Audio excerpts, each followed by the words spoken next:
Right now, the Protection of Personal Information Act, otherwise known as POPI, is soon to be implemented. It was signed into law by the President in 2013. Now, as its name suggests, the Act promotes the protection of personal information by public and private bodies. In simple terms, the purpose of the POPI Act is to ensure that all South African institutions conduct themselves in a responsible manner when collecting, processing, storing, and sharing another entity's personal information by holding them accountable should they abuse or compromise your personal information in any way. Now, as you know, it's a very, very, very sensitive issue because some people would phone you on your cell phone and you didn't give them your cell phone. How did they get that information? So this is part and parcel of the POPI Act that we would like to take a look at and, of course, find out what the Protection of Personal Information Act is all about. That is the POPI Act. We'll come to that in a short while as soon as we have our guest ready in our studios, but we'll come back to that one. So let's continue with that discussion on the POPI Act. The Protection of Personal Information Act, otherwise known as POPI, is soon to be implemented. Now, it was signed into law by the President in 2013. As the name suggests, that act promotes the protection of your personal information by public and private bodies. Let me just repeat in simple terms. The purpose of the POPI Act is to ensure that all South African institutions conduct themselves in a responsible manner when they collect or process or store and share your information. That's your personal information, by holding them accountable should they abuse or compromise your information. The POPI legislation basically considers your personal information to be precious goods, and therefore it aims to bestow upon you, as the owner of your personal information, certain rights of protection and the ability to exercise control over as to when and how you choose to share your information, with consent, of course. Now, are there any loopholes in the POPI Act, you ask me? Now, to discuss this, we're joined in our Cape Town studios by Francis Cronje. Now, he serves in Parliament on the POPI Technical Working Committee during the drafting of the Act. A very good morning to you and welcome, Francis. Morning, Elvis, and morning to your viewers and to your guests in Durban. Mm-hmm. Now, why do I, as an individual consumer, need POPI? Well, I think, to put it quite simple, I think you actually gave like a good summary in the introduction to what the scope of the Act and the purpose of the Act is. But I think more important, you know, like everyone has like a right to privacy, a constitutional right. That includes you, myself, consumers. And the whole purpose behind POPI, or the Act in itself, is to basically enforce those constitutional rights. To give you a little example, I mean, you and I, for instance, will go every day and we will impart with personal information, whether by way of a transaction that we conduct at a bank or maybe an online transaction. There are also instances maybe that you can go to the doctor and the doctor collects your personal information. So the whole idea behind this is that whoever collects our personal information, as you rightly stated in your introduction, is to take accountability for that information. There's this nice old example of a guy by the name of Frank Abagnale. And Frank Abagnale was a renowned criminal and bank robber in the United States, and his character was portrayed by Leonardo DiCaprio in the movie Catch Me If You Can. Yes. And he later on turned FBI insider, and he basically just stated the following. He said, I only need 3 pieces of personal information, and the rest I will find on the internet. So it's very important, you know, like when we do impart with personal information as consumers, that we have that sort of trust and know-how that the people that we pass that information on to takes the necessary care. Let me bring in another guest in my Durban studios, Wayne Mann. He's the Director of Group Risk at the Unlimited. Wayne, a very good morning to you and welcome. Can you just also give us then in simple terms what POPI actually then means? I mean, we had a sort of brief introduction there from Francis. Morning. So to the, at the risk of potentially repeating what's been said, the aim of POPI is to ensure that any entity that processes or handles a person's personal information does so in a manner that is responsible. The one interesting thing about POPI is that, from what we know, it is the first piece of outcomes-based legislation or principles-based legislation in South Africa. And that essentially means that the regulators have not prescribed or presented a set of rules as to how companies should process information securely, but they've left that up to each company depending on its unique circumstances. And to the extent that the legislation aims to ensure that companies process data securely, the Unlimited certainly fully supports it. Mm-hmm. Now, Francis, let me just come back to you. Now, there are apparently costs for POPI compliance. Why is that the case? Yeah, I think, like when we look at the piece of legislation, first and foremost, there are obviously certain conditions that you have to comply with. And one of those conditions are what we refer to as security safeguards. It means an organization or an entity or an individual that processes your personal information must ensure that they have like technical and organizational measures in order to safeguard your personal information. Now, obviously, in today's age where we live in a digital age, a lot of the information that's being consumed and processed is in a digital format.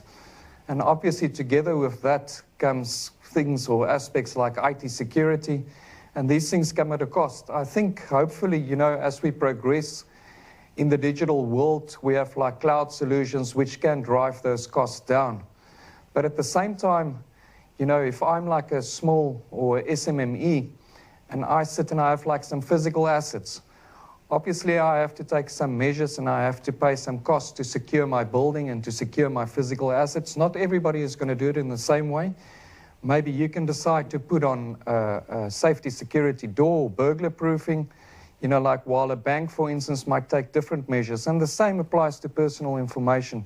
Obviously, it relates to the sensitivity of the personal information. I, as an entity or an individual, process how I would go about protecting that personal information in an information security age and from an IT security sort of perspective. So not everybody is going to spend the same amount of money on it. It depends. And one has to contextualize the personal information that you process. But definitely from that perspective, that's where we see probably companies will have to incur certain costs. Wayne, to come back to you, now Francis did mention small business, their SMEs, but what implications do you think will the POPI Act have on small and medium-sized enterprises? Elvis, the one thing that we are particularly concerned about, and I say this within the context of direct marketing being one of the very few industries in South Africa today that offers young people with a matric and little or no work experience employment.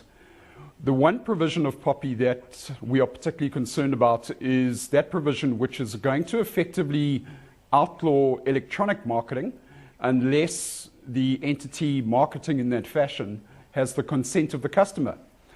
Now, it's not difficult to imagine a small business that emails its monthly specials to a database, say, of 10,000 people, and the revenue that is generated from that marketing activity is sufficient to sustain that business. Now, once POPI comes into effect, that form of marketing will effectively be outlawed. And what makes no sense to us whatsoever is that consumers are already protected under the Consumer Protection Act. A consumer, whether they are marketed to over the phone, via email, via fax, is able to demand that that company immediately stop marketing to them in that fashion. Now, when you look at what POPI is now doing within the context of 65% youth unemployment, based on the broader definition, we are incredibly concerned that this is one more obstacle, one more unnecessary obstacle that's being put in the way of small businesses succeeding. Now, Minister Davies himself said a couple of years ago that South Africa's, that small businesses in South Africa have one of the highest failure rates in the world, as high as 70% fail in their first year. And we just can't make head or tail as to why this particular provision was deemed as being necessary. Now, Wayne, I've mentioned this earlier in my introduction that you would find that people call you in the middle of the night on your cell phone, and you didn't even give them that cell phone. How do I, as a consumer, being protected through the POPI Act?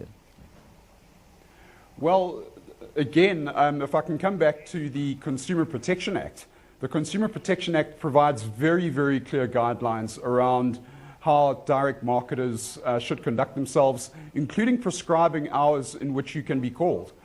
Now, again, POPI is going to place an additional obstacle in the path of small businesses being able to effectively market themselves and or their products and services. And within the context of financial services, direct marketing has proven to be a very, very effective mechanism to take financial services to the previously underserved segments of the population, typically to people who aren't able to afford or don't have access to financial advisors. Direct marketing enables companies like ourselves to take incredibly important products to those people cost effectively. Mm-hmm. Now, if I come back to you, Francis, is that example that I just used perhaps what kicked off this POPI Act to make sure that people are somehow protected, although there is the Consumer Protection Act as well? Yeah, Elvis, I think, like those are one of those grey areas. I think what's important to make mention of, if we look at the intention of the legislator, and it's always very important when you read a piece of legislation to try and analyze what exactly was the intention of the legislator. If we look at the intention in the preamble to the Act, it says that we are not aiming with the drafting of this piece of legislation to impede the free flow of information. Actually, we try to remove the unnecessary impediments to that free flow of information. But it's also important, and I will refer to what Wayne made mention of the fact, it's important to balance the right to privacy also against other rights that you have, and those rights might include economical interest and social interest. It's therefore, from my perspective, once the information regulator takes office and we have the commencement of the Act, that the information regulator makes a clear distinction between those rights and try and find the right balance. We are in a situation, like we have a disparity in terms of economic, socio circumstances in the country, and we need to find the balance. Like, for instance, a person from a high economical background might be irritated by spamming, as we so-called refer to it, or direct marketing that's unsolicited. But when you speak to people that come from rural areas and they don't have access to other forms of communication over and above their cell phones, that might be the only way that they can partake in the economy. So it is a bit of a grey area, and I think that is something that the information regulator needs to address in the various codes of conduct, but also from the Direct Marketing Association perspective and all the other entities that have a real interest in direct marketing across the country, to understand how they find that balance and submit codes of conduct which the information regulator can then sign off, and through which we can then maybe have better clarity on this specific issue without damaging those people's economic interests. Who is the information regulator, by the way? It is Panzi Tlakula. She serves as the chairperson. And then she also has 4 or 2 additional members that are permanent, and then 2 other members that will have a temporary role. So the Information Regulator's Office basically consists of 5 members, being the chairperson, 2 permanent members, and then 2 part-time members. Now, I want to go back to the point that you referred to earlier, and that's economic interest, which is very important to drive, especially small business and small, medium, micro-sized enterprises. There are concerns, though, that this POPI Act will stifle economic growth. Your take on that? Well, Elvis, I think there are 2 takes to this. I think Wayne made some remarks, and I think it does deserve concern. People are worried insofar it relates to the call center business, whether the impact that this piece of legislation might have on call centers. From our sort of perspective, we think that actually this piece of legislation could actually contribute to the economy, because suddenly we will find ourselves in a position where we have adequate data protection legislation. Now, from an international sort of perspective, you're not allowed. Let's take, for example, the EU that have similar data protection legislation. They are, for example, prevented to transfer personal information across borders if the country to which they transfer doesn't have adequate data protection.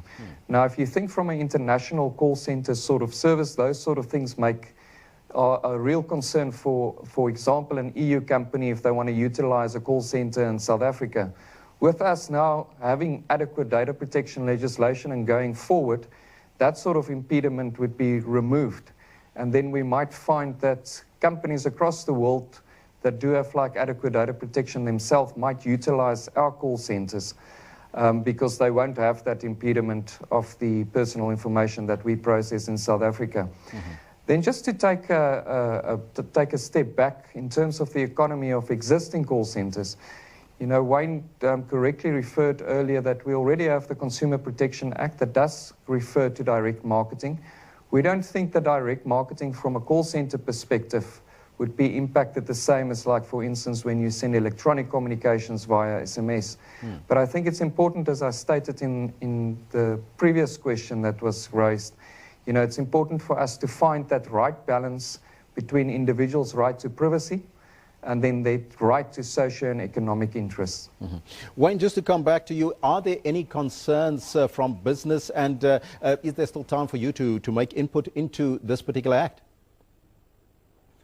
Francis, I think, sorry, Elvis, I beg your pardon. I think lobbying the information regulator once she officially takes office is going to be a key objective of organizations like the Direct Marketing Association, which Francis referred to.